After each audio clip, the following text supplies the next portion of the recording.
Welcome everyone. Today we discuss our topics fuel cell and corrosion. Fuel cells हमारे पास क्या होते हैं? ऐसे डिवाइस होते हैं जो क्या कन्वर्ट करते हैं फ्यूल एनर्जी को इलेक्ट्रिकल एनर्जी में डायरेक्टली कन्वर्ट करते हैं।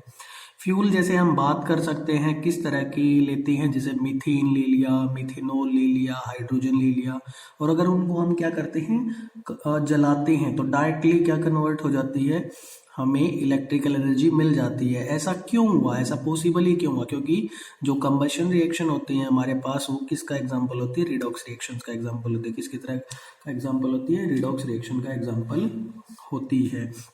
सबसे फेमस अगर हम किसकी बात करें, फ्यूल सेल की बात करें, तो हमारे पास है हाइड्रोजन ऑक्सीजन फ्यूल सेल, जिसको हम क्या बोलते हैं? H2O2 सेल भी बोलते हैं। इस तरह के सेल्स के अंदर हाइड्रोजन ऑक्सीजन फ्यूल के अंदर जब तक हम लगातार क्या करते रहेंगे, रिएक्टेंट प्रोवाइड करते रहेंगे, यानी कि फ्यूल प्रोवाइड करते रहेंगे, तब तक हमें क्या मिलती रहेगी? इलेक्ट्रिकल एनर्जी मिलती रहेगी। लेकिन इनके अंदर एक खास बात और भी है कि हमें प्रोडक्ट्स को क्या है, साथ के साथ रिमूव भी करते रहना पड़ता है। सबसे पहले अगर हम इसकी बात करें, जो इस सेल का इस्तेमाल किया गया था, वैसे जो ये सेल्स हैं वो काफ़ी ज़्यादा क्या है हमारे पास कॉस्टली हैं। जो इस्तेमाल किया गया था वो कहाँ किया गया था? अपोलो मून फ्लाइट्स में किया गया था। कहाँ किया गया था? अपोलो मून फ्लाइट्स में किया गया था। जो इसका प्रोडक्ट होता है किसका? हाइड्रोजन ऑक्सीजन फ्यूल सेल का जो प्रोडक्ट हमें मिलता है वो क्या मिलता है? वाटर मिलता है। और उसका इस्तेमाल कैसे किया जाता है? जो जर्नली वाटर का इस्तेमाल किस में करते हैं? ड्रिंकिंग पर्पस के लिए करते हैं। तो इसलिए क्या था, इसलिए भी इसको इस्तेमाल किया गया था किसमें? अपोलो स्पेस प्रोग्राम में इसका इस्तेमाल किया गया था। अब आप क्या कर रहे हैं? डिस्क्रिप्टिव डायग्राम देख रहे हैं किसका? हाइड्रोजन ऑक्सीजन फ्यूल सेल का। देखिए, एक साइड से क्या कर रहे हैं आप? ऑक्सीजन को प्रोवाइड कर रहे हैं। एक साइड से किसको प्रोवाइड कर रहे हैं? हाइड्रोजन को प्रोवाइड कर रखे हैं। ठीक है, दो हमारे पास क्या है यहाँ पे? इलेक्ट्रोड्स हैं। एक हमारे पास क्या है? एनोड। एक हमारे पास क्या है? कैथोड। जो कैथोड है उसके अंदर क्या है? पोरस कार्बन के साथ साथ क्या फिट कर रखा है हमने? स्पेशल सुटेबल कैटलिस्ट भी लगा रखे हैं। इधर वाला पोर्शन जो है वो हमारा क्या है? एनोड का, उसके अंदर भी सुटेबल कैटलिस्ट का इस्तेमाल हमने कर रखा है। और जो है हमारी इलेक्ट्रोड होती है वो स्पेशली डिज़ाइन होती है, और जो किसकी बनी हुई हो सकती है हमारे पास? हम बात कर सकते हैं प्लेटिनम की बनी हो सकती है, या फिर किसकी? प्लेटिनम की हो सकती है, या फिर सिल्वर की हो सकती है। लेकिन ये तीनों ही इलेक्ट्रोड की अगर मैं बात करूँ तो काफ़ी ज़्यादा क्या होती है हमारे पास? कॉस्टली होती हैं। जो हमने यहाँ इलेक्ट्रोलाइट ले रखा है वो कौन सा है? कंसनट्रेटेड एक्वस पोटेशियम हाइड्रोक्साइड का ले सकते हैं, या फिर सोडियम हाइड्रोक्साइड का भी हम क्या कर सकते हैं यहाँ जो इलेक्ट्रोलाइट है वो यहाँ ले सकते हैं। और जो हमें प्रोडक्ट मिलता है वो क्या मिलता है? वाटर। उसको यहाँ से क्या कर सकते हैं? रिमूव आउट कर सकते हैं। तो जब हम बात कर रहे हैं यहाँ की जो रिएक्शंस होती हैं वो रिडॉक्स रिएक्शन हुई है, कंबशन रिएक्शन, तो उन रिएक्शंस को और स्टडी करके देख लेते हैं। रिडॉक्स रिएक्शन के अंदर होते हैं हमारे पास टू पार्ट्स होते हैं, एक ऑक्सीडेशन और एक रिडक्शन। जो हमारी ऑक्सीडेशन होती है वो कहाँ होती है? एनोड के ऊपर होती है, और जो हमारी रिडक्शन होती है वो कहाँ होती है? कैथोड के ऊपर होती है। तो यहाँ आप देख पा रहे हैं जो हमारा एनोड है, एनोड पे हमने कौन से रिएक्टेंट को सप्लाई किया था? हाइड्रोजन को। तो हाइड्रोजन जो है वो हमारा कन्वर्ट हो रहा है किसके अंदर? H2 के अंदर कन्वर्ट हो रहा है बाय रिलीजिंग 4 इलेक्ट्रॉन। और बैलेंसिंग के लिए क्या कर रखा है हमने? 4OH यहाँ क्या कर रखा है? ऐड कर रखा है। और जो कैथोड है वहाँ हम क्या सप्लाई कर रहे हैं? ऑक्सीजन की सप्लाई कर रहे हैं। ऑक्सीजन किस में कन्वर्ट हो रहा है? OH नेगेटिव में। बैलेंसिंग के लिए क्या है? 4 इलेक्ट्रॉन। और बैलेंसिंग के लिए हमने क्या लगा रखा है? Water molecule. जैसे ही हम इसको क्या करते हैं? सम अप करते हैं, यानी कि ओवरऑल रिएक्शन को निकालते हैं, तो क्या मिलती है हमें? 4 इलेक्ट्रॉन से 4 इलेक्ट्रॉन कैंसिल आउट, 4OH से 4OH कैंसिल आउट, यहाँ 4H2 और यहाँ 2H2, तो बचेंगे कितने? 2H2। तो ये लिखा आपने 2H2। इस तरह से क्या होता है? हमें ओवरऑल रिएक्शन मिलती है। और आपको पता भी है यहाँ कि अगर हम 2 मोल्स लेते हैं किसके? हाइड्रोजन की, 1 मोल लेते हैं किसका? ऑक्सीजन का, तो हमें क्या मिलते हैं? 2 मोल ऑफ वाटर मोलिक्यूल्स। ठीक है, अब हम बात करते हैं क्या इसके एडवांटेजेस हैं, क्या इसके डिसएडवांटेजेस है फ्यूल सेल की। तो जो फ्यूल सेल के अगर एडवांटेज की बात करूं, तो जब तक हम लगातार क्या करते रहेंगे? इन रिएक्टेंट्स को सप्लाई करते रहेंगे, कौन से? हाइड्रोजन और ऑक्सीजन, तब तक हमारा सेल जो है वो डेड नहीं होगा, वो लगातार काम करता रहेगा। ये इसका क्या है, एडवांटेज है। दूसरी एडवांटेज की बात करूं तो जो इसकी फ्यूल सेल की एफिशिएंसी है वो हम जहां तक मान के चलते हैं, लगभग ये मान के चलते हैं, जो थ्योरेटिकल वैल्यू है हमारे पास 100% मानते हैं, लेकिन कोई भी चीज़ 100% नहीं होती। जब हम प्रैक्टिकली इसकी एफिशिएंसी निकालते तो हमें लगभग कितनी 60 से 70% मिल जाती, लेकिन वो भी काफ़ी अच्छी एफिशिएंसी है किन के मुकाबले, बाकी सेल्स के मुकाबले।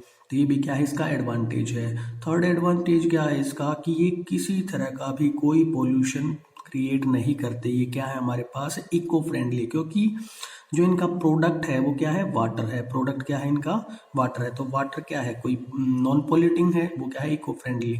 तो इसलिए इनका इस्तेमाल हम कर सकते हैं। ये क्या है, इसका एडवांटेज है। लेकिन इसके कुछ डिसएडवांटेजेस भी हैं। डिसएडवांटेजेस कैसे हैं, जैसे कि जो कैटलिस्ट हम यहाँ इस्तेमाल करते हैं, जो इलेक्ट्रोड के लिए ज़रूरी हैं, वो क्या होते हैं, बहुत ही ज़्यादा हाई कॉस्ट के होते हैं। जैसे प्लेटिनम हो गया, प्लेडिनम हो गया, फिर सिल्वर हो गया। और जो नेचर है इलेक्ट्रोलाइट्स का जो हमने यहाँ यूज़ किया है, वो कैसा नेचर है, कोरोसिवनेस है, यानी कि वो जल्दी क्या कर देता है, हमारे इलेक्ट्रोड्स को ख़राब कर देता है। अगर इलेक्ट्रोड्स ही ख़राब होगी तो फिर रिएक्शन कैसे आगे होगी। तो इसलिए भी तो क्या है, डिफ़िकल्टी है इन फ्यूल सेल्स का इस्तेमाल करने में। थर्ड क्या हो सकती है, हमें जो डिफ़िकल्टी आती है, डिसएडवांटेज की हम बात करते हैं, जो एक गैसियस फ्यूल है उनको हैंडल कर पाना लो टेम्परेचर और हाई प्रेशर पे, वो भी एक बड़ी बात है। तो ये भी क्या है, एक डिफ़िकल्टी है। नेक्स्ट हम बात कर सकते हैं, जो ये कंटेक्ट प्रोवाइड करना पड़ता है हमें, किस तरह का कंटेक्ट, जैसे यहाँ से हम क्या कर रहे हैं, ऑक्सीजन जो क्या है, एक गैस है, ठीक है। यहाँ इलेक्ट्रोलाइट है, वो कैसे है हमारे पास, किस फेज में होगा। इलेक्ट्रोलाइट की अगर बात करें तो वो हमारे पास लिक्विड फेज में होगा। वहीं हम कैटलिस्ट की बात करें तो वो कैसा हमारे पास सॉलिड फेज में है। तो सब के सब क्या है, अलग अलग फेजेस में है, और उनको प्रोवाइड कर पाना, एक स्पेशल कंटेक्ट प्रोवाइड करवा पाना क्या है, एक तरह से बहुत ही मुश्किल बात है। तो इसीलिए क्या है, कुछ हमारी डिफ़िकल्टीज़ हैं किसमें, जब हम क्या करते हैं, एक फ्यूल सेल को डिज़ाइन करते हैं, ठीक है। तो अब हम बात करते हैं नेक्स्ट टॉपिक जो हमारा है कोरोजन। कोरोजन क्या होता है, जो हमारा मेटल होता है उसका स्लोली स्लोली खत्म हो जाना। क्यों, क्योंकि जो एटमॉस्फेरिक गैसेस है वो क्या कर लेती हैं, अटैक करती हैं मेटल सरफेस के ऊपर। उसी प्रोसेस को क्या बोलते हैं, कोरोजन बोलते हैं। जो सबसे फेमस या हम कॉमन एग्जांपल बात कर सकते हैं कोरोजन का, वो क्या हमारा रस्टिंग ऑफ आयरन है। जो रस्ट का फॉर्मूला होता है हमारे पास, वो क्या होता है, हाइड्रेटेड फेरिक ऑक्साइड होता है। क्या होता है, हाइड्रेटेड फेरिक ऑक्साइड, यानी कि Fe2O3.XH2 हमारे पास क्या होता है, फॉर्मूला होता है किसका, रस्ट का। जो हमारा ये रस्ट है या थ्योरी ऑफ कोरोजन है, इसको किसने एक्सप्लेन किया है, इलेक्ट्रोकेमिकल थ्योरी की हेल्प से हम इसको क्या कर सकते हैं, एक्सप्लेन कर सकते हैं। क्योंकि ये क्या एक्सप्लेन करता है, ये रस्ट की फॉर्मेशन को एक्सप्लेन करता है, किसकी बेसिस पे, इलेक्ट्रोकेमिकल सेल्स की बेसिस पे। इसीलिए इसको क्या बोला जाता है, इलेक्ट्रोकेमिकल थ्योरी बोला जाता है। सबसे पहले होता क्या है, रस्ट की फॉर्मेशन के अंदर हम स्टेप बाय स्टेप क्या करते हैं, समझने की कोशिश करते हैं। हमारे नेचर के अंदर जब हम बात करें, एटमॉस्फेयर के अंदर क्या होती है, वाटर वेपर्स होती हैं, जो क्या करती हैं, किसके साथ, गैसेस जो है हमारे एयर के अंदर उनके साथ कंबाइन करती हैं। तो क्या करता है, वाटर वेपर ने कंबाइन किया किसके साथ, गैसेस लाइक CO2 के साथ, क्या बनाया उसने, कार्बोनिक एसिड। क्या बनाया, कार्बोनिक एसिड। ये कार्बोनिक एसिड किसका काम करता है, इलेक्ट्रोलाइट का काम करता है। किसका काम करता है, इलेक्ट्रोलाइट का काम करता है। और जो इलेक्ट्रोलाइट कार्बोनिक एसिड होता है वो वीक होता है, वो क्या होता है, वीक होता है। तो थोड़ा सी लिटिल अमाउंट में क्या होगा, हमारा डिसोशिएट होगा। डिसोशिएट होकर क्या दे देता है, H+ आयन और कार्बोनेट आयन्स हमें दे देता है।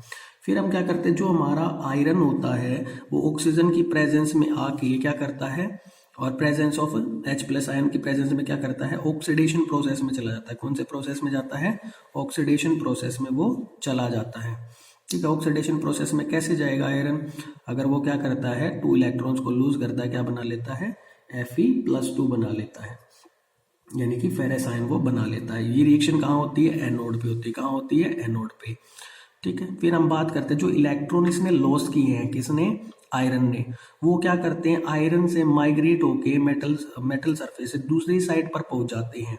कहाँ पहुंच जाते हैं, जहाँ क्या है हमारे पास ऑक्सीजन प्रेजेंट है, जहाँ क्या है ऑक्सीजन प्रेजेंट है। किस फॉर्म में प्रेजेंट है, डिसॉल्व्ड फॉर्म में प्रेजेंट है या फिर फ्री फॉर्म में भी, जो भी उसकी स्टेट वहाँ रहती है। और क्या करते हैं, उन इलेक्ट्रॉन्स को गेन कर लेता है।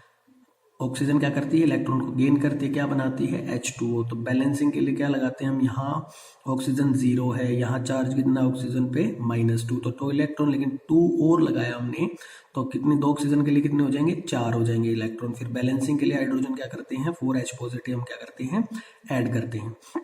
तो ये रिएक्शन कहाँ पे हुई है, कैथोड पे हुई है।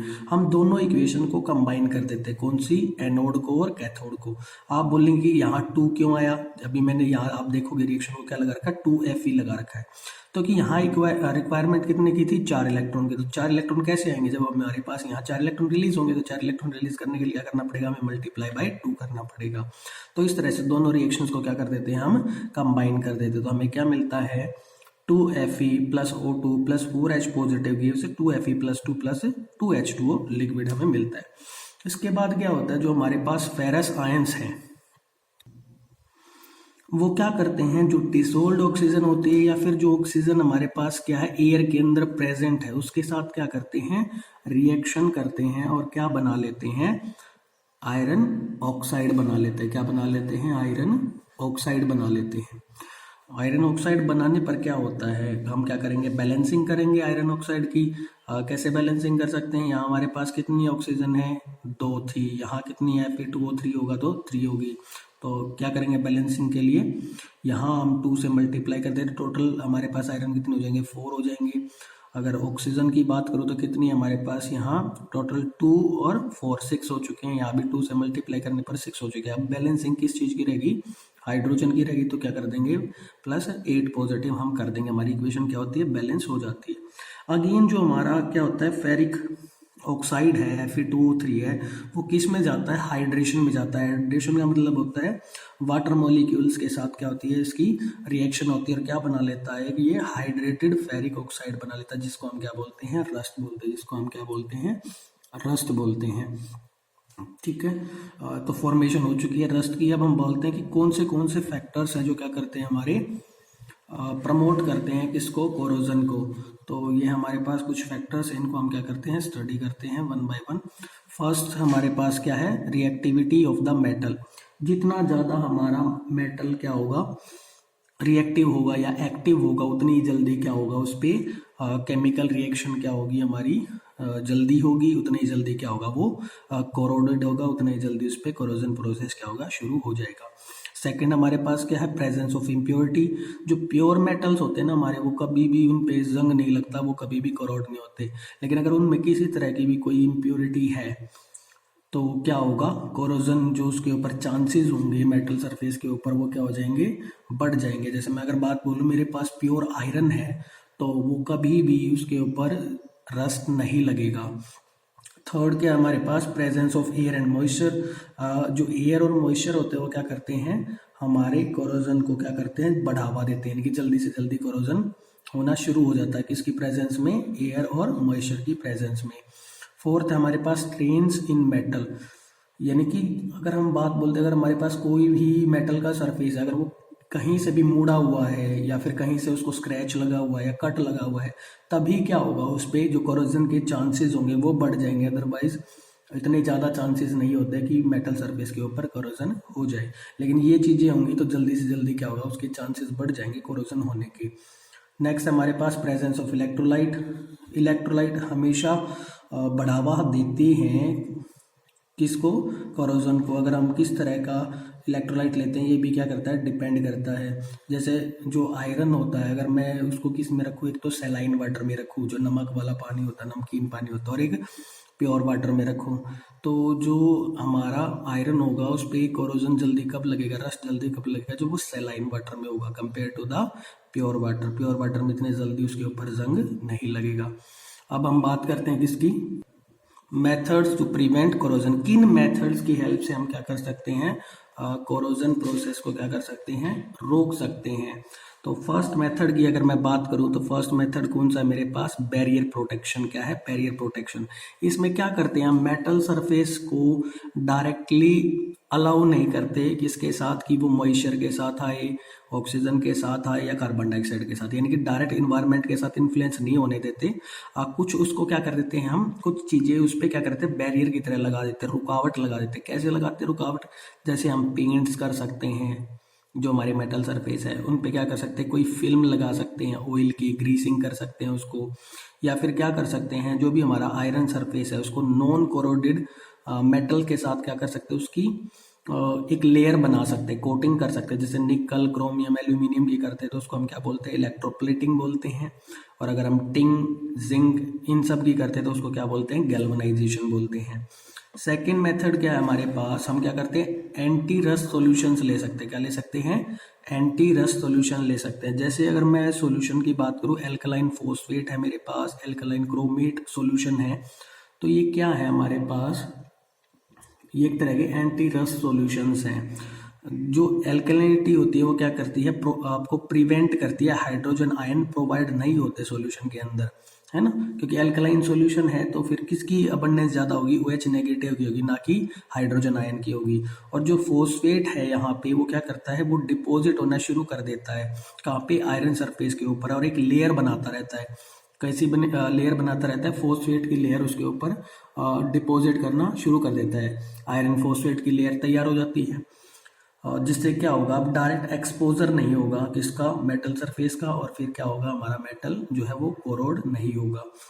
ऐसे सॉल्यूशंस कैसे, एल्कलाइन फॉस्फेट हो गया, एल्कलाइन क्रोमेट सॉल्यूशन होगा, कहाँ इस्तेमाल करते हैं, कार रेडिएटर में इस्तेमाल करते हैं। वहाँ हमारे पास क्या होते हैं, आयरन के पार्ट्स होते हैं जिन पे फिर जंग नहीं लगता और हमारा इंजन क्या होता है, अच्छे से काम करता रहता है। ठीक है, इसलिए ऐसे सॉल्यूशंस का इस्तेमाल हम करते रहते हैं, कहाँ पे, जनरली कार रेडिएटर्स में इस्तेमाल करके, क्योंकि वहाँ पे जितने भी हमारे पार्ट्स होते हैं, इंजन पार्ट्स होते हैं, वो किसके बने होते हैं, आयरन के बने होते हैं। नेक्स्ट हमारे पास क्या है, सैक्रिफाइसल प्रोटेक्शन। क्या है, सैक्रिफाइसल प्रोटेक्शन है। इसमें क्या होता है कि जो हमारे पास आयरन का सरफेस है उसको क्या कर देते हैं, एक मोर रिएक्टिव मेटल के साथ उसको क्या कर देते हैं, हम लेयर बना देते हैं। और जिससे क्या होगा, जो हमारा आयरन होता है वो ऑक्सीडेशन प्रोसेस में नहीं जाता। ऑक्सीडेशन प्रोसेस में नहीं जाएगा तो फिर प्रोसेस में कौन जाएगा, जो हमारा मेटल, मोर रिएक्टिव मेटल आपने क्या कर रखा है, कवर कर रखा है, वो ऑक्सीडेशन में जाएगा। तो वो ऑक्सीडेशन में जाएगा तो पहले वो खराब होगा, उसने अपना क्या कर दिया, सेक्रीफाइस कर दिया, इसीलिए इसको क्या बोलते हैं, सेक्रीफाइसल प्रोटेक्शन बोलते हैं। और जो मेटल आयरन के सरफेस को कोटिंग के लिए हम इस्तेमाल करते हैं, अगर वो हमने जिंक लिया है तो उस प्रोसेस को क्या बोल देते हैं, गैल्वेनाइजेशन बोल देते हैं। उसको क्या बोलते हैं हम, गैल्वेनाइजेशन बोल देते हैं। इसमें एक मेटल अपना क्या करता है, सेक्रीफाइस करता है। कौन सा मेटल सेक्रीफाइस करता है, जो हमारा मोर रिएक्टिव होता है, जो हम जिसकी कोटिंग बनाते हैं जिंक सरफेस के ऊपर। Next fourth one is your cathodic protection. जो हमारा आयरन ऑब्जेक्ट होता है जिसको हमें बचाना है कोरोजन से, उसको किसके साथ कनेक्ट कर देते हैं हम, मोर एक्टिव मेटल के साथ। या तो डायरेक्टली कनेक्ट कर देते हैं या फिर वायर की हेल्प से क्या कर देते हैं, उसको कनेक्ट कर देते हैं। तो जो आयरन ऑब्जेक्ट होगा वो अब किस तरह काम करेगा, कैथोड की तरह काम करेगा। और जो हमारा क्या है, मोर रिएक्टिव एलिमेंट है जो प्रोटेक्टिंग के लिए हमने लगाया, वो किसका काम करेगा, एनोड का काम करेगा। हमें पता है जो जिसकी एक्टिविटी ज़्यादा होती है फिर वो किसका काम करती है, एनोड का काम करती है। जिसकी रिएक्टिविटी कम होती है वो किसका काम करती है, कैथोड का काम करती है। तो एनोड क्या होता रहेगा, यूज होता रहेगा किसके लिए, oxidation of metal into its ion. तो जो हमारे पास एनोड है वो किसकी बनी हुई है, प्रोटेक्टिंग मेटल की बनी हुई है। तो वो क्या होता रहेगा, टूटता रहेगा किसमें, आयंस में। और जो इलेक्ट्रॉन्स बनेंगे तो वो कैसे ट्रांसफर हो जाएंगे, जो हमने वायर लगाई थी, वायर के थ्रू कहाँ पहुंच जाएंगे, H+ आयन के पास पहुंच जाएंगे, जो कहाँ प्रेजेंट होता है, आयरन सरफेस के ऊपर प्रेजेंट होता है। और हमारा जो आयरन ऑब्जेक्ट होता है वो बच जाता है किससे, रस्टिंग से। यानी कि जो आयरन ऑब्जेक्ट है वो किस तरह से काम कर रहा है, कैथोड की तरह काम कर रहा है। और इसी को क्या बोलते हैं, अब जो कैथोड है वो तो हमारी डैमेज होती नहीं, वो तो क्या रहती है, उसके ऊपर तो क्या होती है, डिपोजिशन होती है। और जो हमारी एनोड होती है वो क्या होती है, रिडॉक्स रिएक्शन के अंदर इन्फ्लुएंस होती है, वो टूटती है, क्योंकि वहाँ क्या होता है, ऑक्सीडेशन प्रोसेस होता है। तो इसी को क्या बोलते हैं, जहाँ पे आयरन ऑब्जेक्ट किस तरह से काम कर रहा है, कैथोड की तरह काम कर रहा है। और जिसका हम बचाव कर रहे हैं, कैसे बचाव कर रहे हैं, एक मोर एक्टिव एलिमेंट को उस आयरन सरफेस के ऊपर लगा के, जो किस तरह से काम करे, एनोड की तरह काम करे, और जिसकी हेल्प से क्या हो जाए, हमारी कैथोड को कोई नुकसान ना हो। तो हम क्या बोलेंगे, उस प्रोसेस को कैथोडिक प्रोटेक्शन कहते हैं। इस तरह से क्या कर सकते हैं हम जो हमारे पास क्या है कुछ मेथड्स हैं जिससे कोरोजन को रोका जा सकता है। ठीक है, थैंक यू वेरी मच।